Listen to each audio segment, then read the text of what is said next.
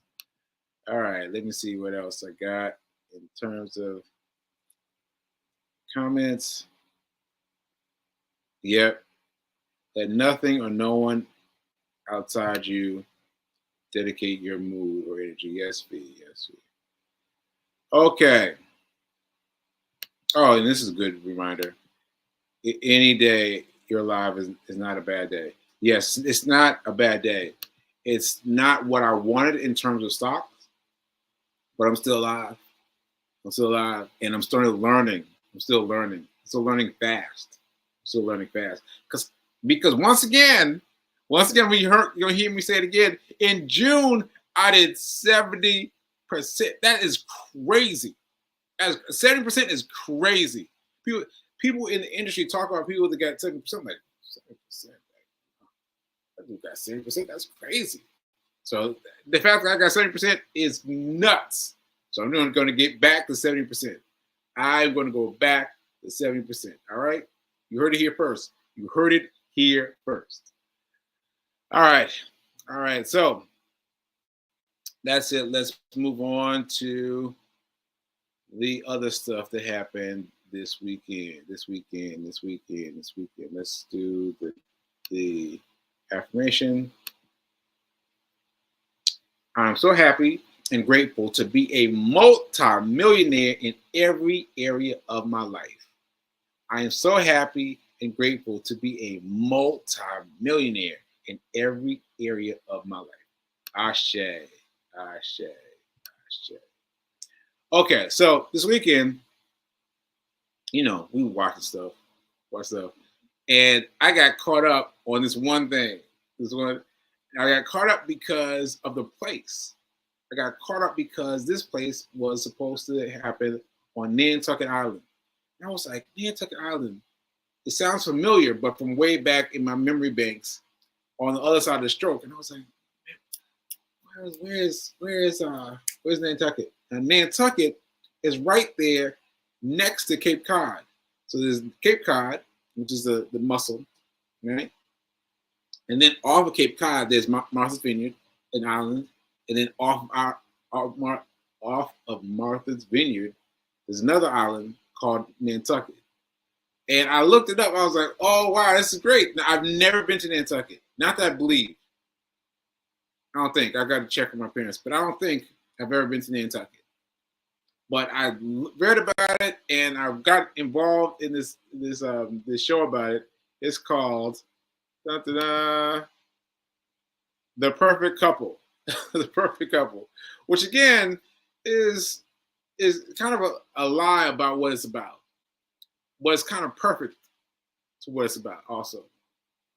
So anyway, you can read what it says here. Let me read it for you. Amelia is about to marry into one of the wealthiest families on Nantucket until a shocking death derails the wedding and turns everyone into a suspect. All right, so a little stressful, but not too bad.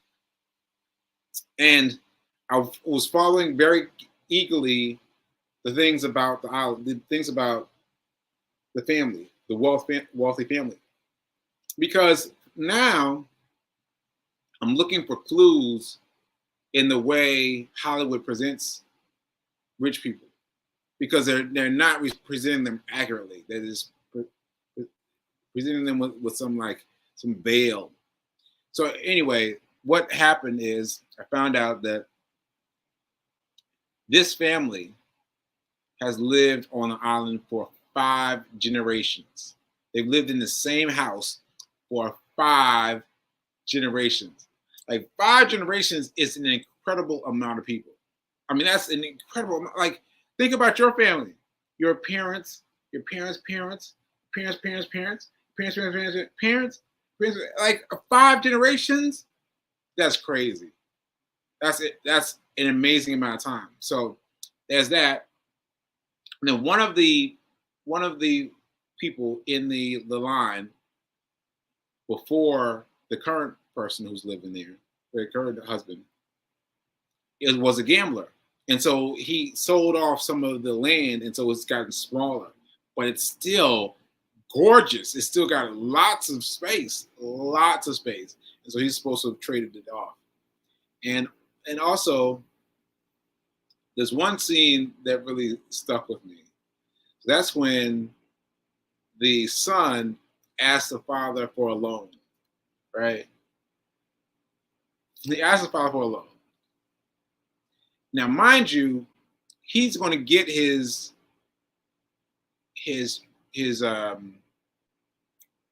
what's it called? Transfer?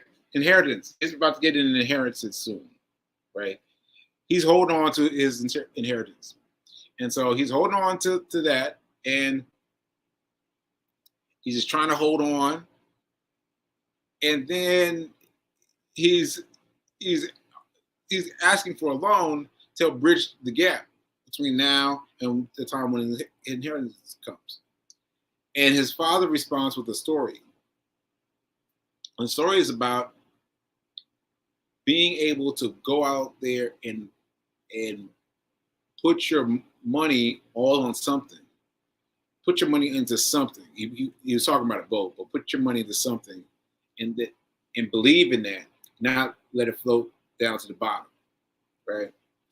It stuck with me because this is not the way that rich people interact in real life. Not really. Not really. Like, yeah, it's possible that his oldest son got spoiled and got crazed with all the money and just, living la vida loca. It's possible. But it's also possible that the guy, told his first son, this is how you do it. This is how you do it. This is how you run your life. This is how you run your life. This is how you get money to do these things. You don't just sit around and wait. And so in the limited series, they're all waiting for this child to be born. No, I'm sorry, not child to be born. That he was going to get his money at when the youngest son reached a certain age. A certain age is coming up like at 6 months, so he's waiting for 6 months so he can get his money, and that's it. That's it, and that's a trick too. That's a trick too, because like you've got to understand that rich people, by and large, are regular people who became rich, right? Rich people, by and large, are people that became rich. But in this family, they've had the house for 5 generations. That's a lot of time. That's a lot of time. All right, so I guess that's it. I mean, there's more to The Perfect Couple, but I don't want to give anything away. But I tuned in to see the island in Nantucket. It looks stunning. It looks stunning. I have to go next year. Next year when I go to the Cape, I'm gonna go to Nantucket and check it out. And I just have to just see it. But yeah, it's a really cool TV show. Yeah. So anyway, that's what I got to say about that. And what else did I have to say about anything? Oh, Fee asked me to ask you if I should run the marathon this year. Now, I've run a marathon for the past 2 years. That's 2 consecutive years. And do I want to put in for a third? So if I put in for a third, then I'll be making another attempt to close out the Guinness Book of World Records. So let me know if you think I should. If you should, I think I should drop an exclamation point in the chat, and let me know. Let me know. Let me know, and maybe I'll do something. Maybe I'll do something because it's kind of gotten close to me. Gotten close fast. It's gotten close fast. All right, so let's see. I think that's it, Fee. Is that it? I think that's it. Oh yeah, I'm on day. Let me check my phone now. I gotta check my phone. 618. 618. So I've been running mostly for 618 days, and yeah, I've been doing it ever since. And also, I went to a new doctor recently, and he was what's the word? He was funny, but his humor was laced with energy to like get out and do something. And he did that for me, like, because he made me feel like I need to get myself together. I need to get myself together. Now, what he did was he said that I'm one of 10 people. I'm one of 10 people. Like, of the people who have strokes, one of 10 people who has been able to pull out of that as far as I have. Right? But now that I pulled out of that as far as I have, in order to grow, I really need to hit it hard. I got to go beyond what I'm currently doing. So, for example, I'm talking about the run streak, talking about the 618 days. He was like, yeah. How many minutes is that? I was like, to run a mile? I don't know, like 12, 13 minutes. He's like, oh, that's lame. I was like, what? What? And he was like, yeah, that's lame. And, to frame it from his point of view, I am doing this, right? But I've already beat the odds by surviving the stroke and by excelling to the amount that I have. And now I've got to do more to get better. I've got to do more to get better. And I was like, wow. So I'm going back to him today. Because I got to get involved and get the mindset shift to really try hard. Because, yeah, I mean, it's easy to coast. Like, it's such an interesting thing that you can find a way to coast on any level.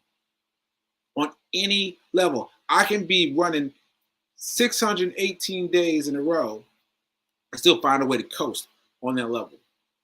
Isn't that crazy?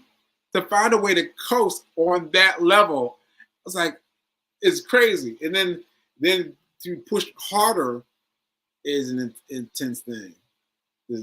So, yeah, we'll see how that goes. All right. Yeah. B King saying, don't try, just do. All right, folks. I think I'm gonna close out for today.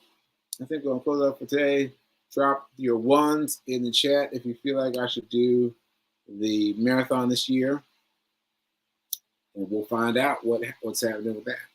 And remember that now is better than perfect. Ashe. I'll see you guys mañana. Later.